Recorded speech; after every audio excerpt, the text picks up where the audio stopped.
Doctor असीम गुप्ता अपने LNJP hospital में एक बहुत सीनियर डॉक्टर थे, एनेस्थेलॉजिस्ट थे। आईसीयू में उनकी ड्यूटी थी और कोरोना के पेशेंट्स का इलाज करने का उनकी ड्यूटी चल रही थी पिछले कुछ महीनों से। उनके सभी साथी बताते हैं कि कितनी शिद्दत के साथ और कितनी मेहनत के साथ वो पेशेंट्स की सेवा किया करते थे। कोरोना के मरीजों की सेवा करते करते 3 जून को उन्हें खुद कोरोना हो गया। अस्पताल में भर्ती हुए और अंत में वो कोरोना से लड़ते लड़ते हम सबको छोड़ के चले गए। उनकी वाइफ भी डॉक्टर हैं। आज सुबह उनकी वाइफ से मेरी लंबी बात हुई। उनकी वाइफ को भी कोरोना हो गया था, लेकिन उनकी वाइफ कोरोना से बाहर निकल आई हैं और वो अब स्वस्थ हैं। हम सब प्रार्थना करते हैं कि डॉक्टर असीम गुप्ता की आत्मा को भगवान अपने चरणों में जगह दे। ऐसे लोगों की वजह से ही आज हम लोग कोरोना से लड़ पा रहे हैं। डॉक्टर असीम गुप्ता हम सब लोगों के लिए बहुत बड़ी प्रेरणा हैं और हम सब दिल्ली वासी और देशवासी उनकी इस सेवा को नमन करते हैं। दिल्ली सरकार उनके सम्मान में उनके परिवार को 1 करोड़ रुपए की सम्मान राशि देगी। उनकी जान की कोई कीमत नहीं है। ऐसे लोग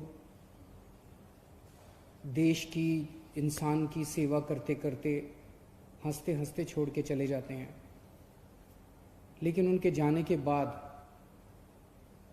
ये एक छोटी सी राशि है जो देश की तरफ से, लोगों की तरफ से, दिल्ली के लोगों की तरफ से उनके परिवार को दी जाएगी।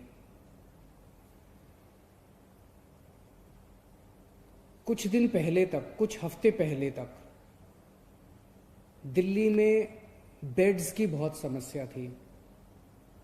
लोग अस्पतालों के दर दर की ठोकरें खाते थे। अगर कोई घर में कोरोना से बीमार हो जाए तो एक अस्पताल से दूसरे अस्पताल, दूसरे से तीसरे अस्पताल, जिस अस्पताल में जाते थे सुनने को मिलता था कि बेड भरे हुए हैं, बेड भरे हुए हैं, बेड खाली नहीं है।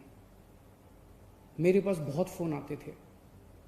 रात रात भर में जाग के लोगों के लिए अलग अलग अस्पतालों में बेड्स का इंतजाम करता था।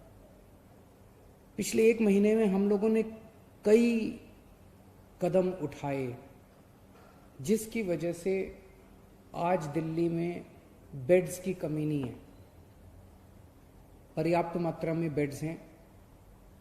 13,500 अभी बेड्स हैं कोरोना के, और उनमें से केवल 6,000 भरे हुए हैं, 7,500 खाली हैं। तो बेड्स की कमी नहीं है।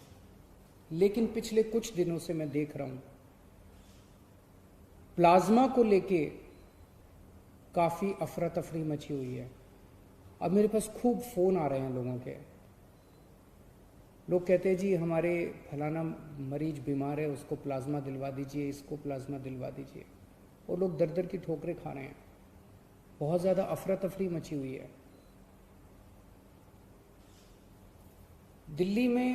दिल्ली सबसे पहला राज्य था देश में। आप लोगों को याद होगा लगभग 2-2.5 महीने पहले मैंने बताया था कि हम लोग प्लाज्मा थेरेपी का ट्रायल कर रहे हैं। हमने प्लाज्मा थेरेपी का ट्रायल किया, 29 मरीजों के ऊपर किया। जो नतीजे आए वो काफ़ी उत्साहवर्धक थे।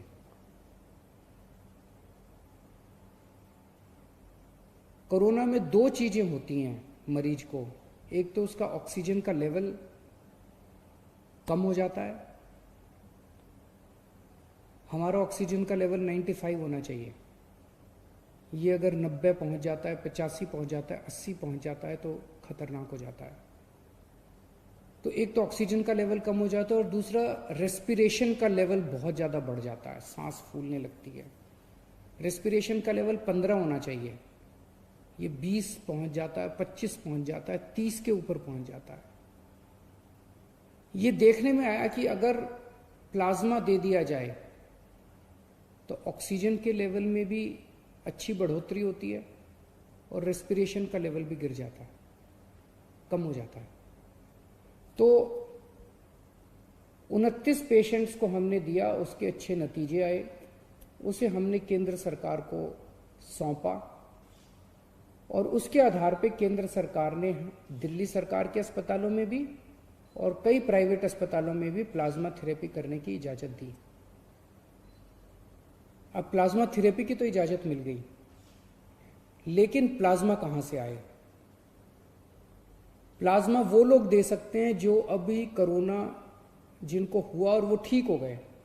जिन्हें कोरोना हुआ और वो ठीक हो गए, उनके खून के अंदर एंटीबॉडीज बनती हैं जो उन्हें कोरोना से बचाती हैं। अगर उनके खून से प्लाज्मा निकाल के कोरोना के मरीज को दे दिया जाए तो कोरोना का मरीज जल्दी ठीक हो जाता है, उसके शरीर में भी एंटीबॉडीज बननी चालू हो जाती हैं।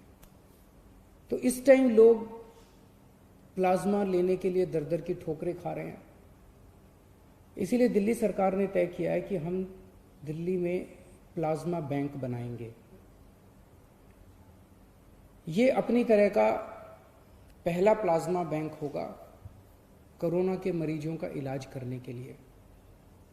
देश भर में ये शायद पहला प्लाज्मा बैंक होगा। हम ये नहीं कह रहे कि केवल सरकार प्लाज्मा ले पाएगी और अगर कोई प्लाज्मा डोनेट करना चाहे तो कोई और नहीं ले सकता, हम ये नहीं कह रहे। अगर कोई फैमिली है, उन्हें प्लाज्मा चाहिए, उनका दूसरा कोई रिश्तेदार है, वो कोरोना से ठीक हुआ, वो दे रहा है, तो ले लें, हमें कोई दिक्कत नहीं है। जो हमारा मकसद है, जो अभी एफर्ट्स चल रहे हैं उसको और मजबूत करना, उसको कमज़ोर करना नहीं है। तो हम प्लाज्मा बैंक बनाएंगे, दिल्ली सरकार प्लाज्मा बैंक बनाएगी। इसकी जो भी औपचारिकताएं हैं वो पूरी कर ली गई हैं पिछले 2-3 दिन में। और इस प्लाज्मा बैंक से सभी को प्लाज्मा मिलेगा, चाहे वो सरकारी अस्पताल हो या प्राइवेट अस्पताल हो। कोई सीधे ILBS जो हमारा अस्पताल है दिल्ली सरकार का, वहां पे प्लाज्मा बैंक बनाया जाएगा। अगर किसी को प्लाज्मा चाहिए तो डॉक्टर को या अस्पताल को प्रिस्क्राइब करना पड़ेगा, लिख के देना पड़ेगा कि इनको प्लाज्मा थेरेपी की जरूरत है। कोई खुद के नहीं कह सकता कि मेरा फलाना बीमार है इसलिए मुझे प्लाज्मा दे दो। डॉक्टर की रिकमेंडेशन जरूरी है और डॉक्टर या हॉस्पिटल ILBS को अप्रोच करेंगे और ILBS उन्हें प्लाज्मा दे देगा। ये प्लाज्मा बैंक हमारा 2 दिन में शुरू हो जाएगा। इसकी सारी कार्रवाई हम लोग पूरी कर लेंगे, लेकिन इसमें सबसे इम्पोर्टेंट चीज है, जो लोग ठीक हो गए हैं उन लोगों को सामने आके प्लाज्मा डोनेट करना पड़ेगा। अभी भी लोग कर रहे हैं, लेकिन इस कोई व्यवस्था नहीं है, अब इसकी व्यवस्था बना दी जाएगी। तो जो लोग ठीक हो गए उनसे मेरी हाथ जोड़ के प्रार्थना है, जिंदगी में किसी की जान बचाने के कम मौके मिलते हैं, ये मौका आपको मिला है। मेरी सब लोगों से जो लोग कोरोना से ठीक हो गए उन सब लोगों से प्रार्थना है हाथ जोड़ के कि आप सब लोग सामने आके खुल के प्लाज्मा डोनेट कीजिए ताकि दूसरों की जान बचाई जा सके। एक तरह से यही सच्ची भगवान की सेवा है, एक तरह से यही सच्ची भगवान की भक्ति है। मैं ये बता दूं कि ये गलतफहमी ना हो कि प्लाज्मा कोई संजीवनी बूटी है, प्लाज्मा से सबकी जान बच जाएगी। अगर कोई पेशेंट अंतिम स्टेज में पहुंच चुका है, कोमॉर्बिडिटीज़ हैं, दूसरी बीमारियों से घिरा हुआ है, मल्टी ऑर्गन फेलियर हो चुके हैं, वेंटिलेटर पे जा चुका है, ऐसे पेशेंट्स को बचाना मुश्किल होता है।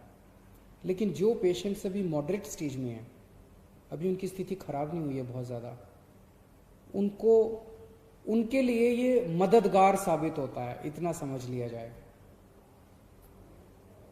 एलएनजेपी के हमारे जो हेड हैं डॉक्टर सुरेश, उनसे मैंने बात की। उन्होंने बताया कि अभी पिछले कुछ दिनों में उन्होंने 35 मरीजों को प्लाज्मा दिया है, जिसमें से 34 बच गए, एक की मौत हुई। एक और दिल्ली का प्राइवेट बड़ा हॉस्पिटल है, उनसे जब मेरी बात हुई, उन्होंने 49 लोगों को प्लाज्मा दिया, 46 लोग बच गए। मैं ये नहीं कह रहा, हो सकता है ये जो 34 लोग हैं और 46 लोग हैं वैसे भी बच जाते, उनमें से कितने, लेकिन ये एक आंकड़ा है, उसमें से कितने बचते कितने नहीं बचते कह नहीं सकते। जो डोनर्स हैं उनके मन में गलत फहमियां हैं। एक तो डोनर्स को ये लगता है कि मैं दोबारा प्लाज्मा देने जाऊंगा, कोरोना के अस्पताल में जाऊंगा, कभी दोबारा कोरोना ना हो जाए। वैसे तो दोबारा कोरोना नहीं होगा, लेकिन फिर भी हमने व्यवस्था आईएलबीएस में की है। आईएलबीएस कोरोना अस्पताल नहीं है। आपके आने का, जाने का, टैक्सी का सारा इंतजाम दिल्ली सरकार करेगी। बस आप हाँ कह दीजिए कि मैं कोरोना देना चाहता हूँ, मैं प्लाज्मा देना चाहता हूँ। और आईएलबीएस में अच्छी व्यवस्था की हुई है। मेरे ख्याल से आधा घंटा पौना घंटा लगता है आदमी को वो देने के लिए। अगले कुछ दिनों के अंदर हम नंबर जारी कर देंगे। उस नंबर पे जो लोग देना चाहते हैं, उस नंबर पे कॉल करके, व्हाट्सएप करके हमें बता सकते हैं कि मैं देना चाहता हूँ, और उनसे संपर्क करके उनसे सारा इंतजाम कर दिया जाएगा उनसे प्लाज्मा लेने का। सरकार की तरफ से भी हम कॉल करेंगे, जितने पेशेंट्स अभी ठीक हुए उन लोगों को, उन्हें मनाया जाएगा, उन्हें प्रेरित किया जाएगा कि ज़्यादा से ज़्यादा लोग अपना प्लाज्मा दें। और ये जितने एंटीबॉडी टेस्ट हो रहे हैं, ये एंटीबॉडी टेस्ट से भी बहुत सारे ऐसे लोग हैं जिन्हें कोरोना हो गया, ठीक हो गए, पता भी नहीं चला। एंटीबॉडी टेस्ट से पता चलेगा कि उसके अंदर एंटीबॉडीज बन रही हैं, वो कोरोना होकर ठीक हो चुका है। ऐसे भी बहुत सारे 52,000 लोग तो दिल्ली में भी रिकॉर्ड के मुताबिक ठीक हो चुके हैं, और इसके अलावा ढेरों लोग ऐसे होंगे जो कोरोना हुआ, ठीक हो गए, उन्हें पता नहीं चला।